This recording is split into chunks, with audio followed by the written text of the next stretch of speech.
What next ಅನ್ನೋದು sir, ಯಾಕಂದ್ರೆ ಮುಂದೆ ಏನು ಅಂತ ಸರ್ ನೀವು ಹೇಳ್ತಾ ಇದ್ದೀರಿ ಸರ್ಕಾರದಲ್ಲಿ ಹೊಣೆ ಏನು ಅಲ್ಲ, ಒಂದೇನಂದ್ರೆ ಏನಿರುತ್ತೆ ಸಿ ಟಿ ರವಿ ಅವರದು? ಒಂದೇನಂದ್ರೆ ನ್ಯಾಯಕ್ಕಾಗಿ ಹೋರಾಟ ಮುಂದುವರಿಸ್ತೇವೆ. ನೋಡಿ, ವಿಧಾನ ಪರಿಷತ್ನಲ್ಲಿ ಸಭಾಪತಿಗಳೇ ಅವರು ರೂಲಿಂಗ್ ಕೊಟ್ಟರು, ತೀರ್ಪು ಕೊಟ್ಟರು.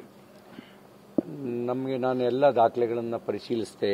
ನೋಡಿ, ವಿಧಾನ ಪರಿಷತ್ನಲ್ಲಿ ಒಂದು ಮೈಕ್ರೋಫೋನ್ ಮೂಲಕ ಆಡಿಯೋ ರೆಕಾರ್ಡ್ ಆಗುತ್ತೆ, ಇನ್ನೊಂದು CC ಕ್ಯಾಮ್ರಾದ ಮೂಲಕ ಮತ್ತು ಕ್ಯಾಮ್ರಾ ಮೂಲಕ ವಿಡಿಯೋ ರೆಕಾರ್ಡ್, ವಿಜುವಲ್ಸ್ ರೆಕಾರ್ಡ್ ಆಗುತ್ತೆ.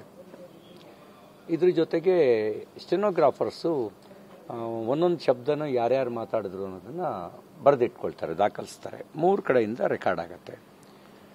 3 ಕಡೆ ರೆಕಾರ್ಡನ್ನು ನಾನು ಪರಿಶೀಲನೆ ಮಾಡಿದ್ದೀನಿ. ಆ ಥರದ್ದು ಯಾವುದೂ ಕೂಡ ಕಂಡು ಬಂದಿಲ್ಲ. ಅವ್ರು ಹೇಳಿದ ರೀತಿಯಲ್ಲಿ, ಲಕ್ಷ್ಮೀ ಹೆಬ್ಬಾಳ್ಕರ್ ಅವರು ಹೇಳಿದ ರೀತಿಯಲ್ಲಿ. ನಿಮ್ಮ ಹತ್ರ ಏನಾದ್ರು ದಾಖಲೆ ಇದ್ದರೆ ತಾನು ತೋರಿಸಿ ಅಂತ ಅವ್ರಿಗೆ ಹೇಳಿದ್ದಾರೆ. ಅವರೇನು ದಾಖಲೆಗಳನ್ನು ತೋರಿಸಿಲ್ಲ. ಅವರು ಕೇವಲ ಸಾಕ್ಷಿಗಳನ್ನು ಮುಂದಿಟ್ಟಿದ್ದಾರೆ. ಇವ್ರನ್ನ ಕೇಳಿ ಅಂತ ಸಾಕ್ಷಿಗಳನ್ನು ಮುಂದಿಟ್ಟಿದ್ದಾರೆ.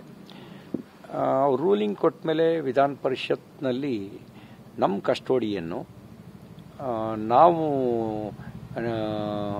ನಮ್ಮ ಬಾಸ್ ಅಂತಿರೋದು ಸಭಾಪತಿಗಳೇ ಅಲ್ಲಿ ವಿಧಾನ ಪರಿಷತ್ನಲ್ಲಿ. ಆಮೇಲೆ ಹೋಗಿ ದೂರು ಕೊಟ್ಟರು. ನನಗೆ ನೋಟಿಸು ಕೊಡ್ದಲೇನೆ, ನನ್ನ ಕೇಸ್ ರಿಜಿಸ್ಟರ್ ಆಗಿದೆ ಅನ್ನೋದು ಗೊತ್ತೂ ಇಲ್ದಲೇನೆ, ನೋಟಿಸು ಕೊಡದೆ, ಸಭಾಪತಿಗಳ ಅನುಮತಿನೂ ತೆಗೆದುಕೊಳ್ಳದೆ ನನ್ನನ್ನು ಅರೆಸ್ಟ್ ಮಾಡಿದ್ರು. ಉಳಿದಿದ್ದೆಲ್ಲ ವಿದ್ಯಮಾನಗಳನ್ನು ನೀವು ತೋರಿಸಿದ್ದೀರಿ. ಅದೇ ನನ್ನ ಮೇಲೆ 3 ಬಾರಿ ಅಟ್ಯಾಕ್ ಆಯಿತು.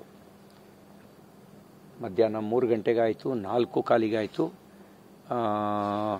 5:34 ಮೂರನ್ನು ಸಭಾಪತಿಗಳಿಗೆ ದೂರು ಕೊಟ್ಟು ಮತ್ತೆ ಖಾನಾಪುರ ಪೊಲೀಸ್ ಸ್ಟೇಷನ್ನಲ್ಲಿ 0 FIR ಬುಕ್ ಮಾಡಲಿಕ್ಕೆ ದೂರು ಕೊಟ್ಟೆ.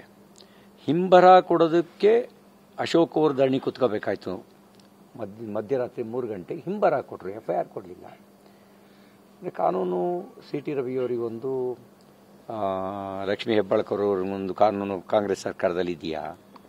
ಪೊಲೀಸರು ನಿಷ್ಪಕ್ಷಪಾತಿಗಳಾಗಿ ವರ್ತಿಸ್ತಾ ಇದ್ದಾರೋ, ಪಕ್ಷಪಾತಿಗಳಾಗಿ ವರ್ತಿಸ್ತಾ ಇದ್ದಾರೋ ಅನ್ನೋದಕ್ಕೆ ಇದಕ್ಕಿಂತ ಉದಾಹರಣೆ ಬೇಡ.